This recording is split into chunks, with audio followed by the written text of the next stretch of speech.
Note: decorating for Super Mario 3D World will not be included in this video, just because of how different it is from the other course styles, as well as it being extremely restricted in terms of decoration. But, if you want to see a video about 3D World decoration, comment down below. Super Mario Maker 2's level editor has tons of blocks, gadgets, and enemies to make your level's gameplay fun and unique. But the options for decorating your levels seem to be much more limiting. So today, we're going to be showing you how to make your stages look amazing, just with the elements provided you by the editor. Let's get right into it.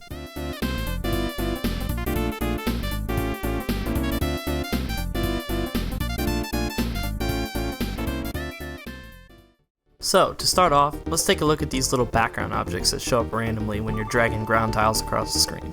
Some people may not know you can actually copy these ground tiles that contain the background objects and then move them around to wherever you please. Also note that some background objects take up more than one ground tile, so you're going to have to multi-select them and then copy from there.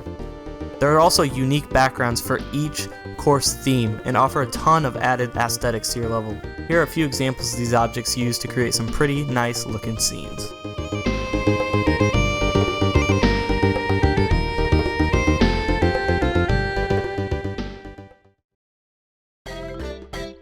This next one is super important. Slopes. You've probably seen these utilized in the earlier sections and started to catch on to how they're used.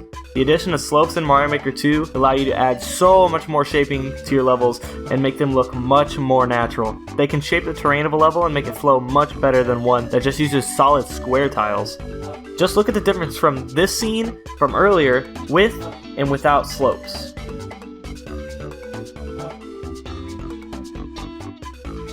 Do you see how much more natural it looks? But get this, slopes can't just be used for ground. You can use slopes for the ceilings of caves or other enclosures.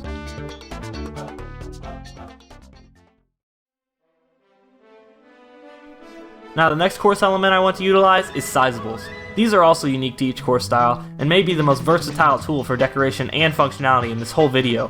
They can mostly be used for backgrounds of your levels, such as cave walls, the inside of a house, or even a rainbow leaking out of the clouds. You can also combine different sizables on top of each other to create a whole new look, such as this abandoned mine aesthetic. Sizables also double as a replacement for a vertical one-way. Always make sure to replace your vertical one-ways if you're going for a good looking level. Try to experiment with different sizables to find what looks best for the theme of your level. Moving on to the next method, enemies can be utilized to add more animation and life into your level. This may seem obvious, but I'm not using enemies how you'd think I'd be using them. I use them purely as decoration and place them somewhere where they pose no risk to the player. Their purpose is to solely make the level look more alive. You can place enemies in an enclosed space with slopes to add shape and a sizable as the back wall. Use certain enemies to fit the theme of your level, such as spike tops in a cave or chain chomps in a desert.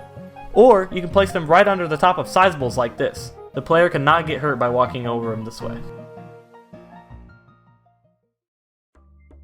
Next, we have hard blocks, bricks, ice blocks, and spike traps. These singular blocks can be used to add block variety to your level's ground and make it look much more unique. Hard blocks and bricks can be scattered along the inside of your ground tiles to create a less monotonous look to your ground as a whole. Additionally, ice blocks are very good ground scatter in snow levels and can be used as windows on buildings. Spike traps, in some scenarios, also make good ground scatter, but be careful with these, as they do look ugly in some course themes. And do not go overboard with spike traps. I've seen way too many levels that have an unnecessary amount of spike traps that just look horrible. Finally, I've got a few tidbits of info that didn't really fit into these other categories. The first is probably an obvious decorative object, and that is vines. These climbable objects also make great decorations in forests, plains, overgrown castles, overgrown caves, and more. Building on the overgrown aesthetic, you also can use green snake blocks to add a bit more green to your level. Oh, and lava lifts also look great inside the ground of castles and caves.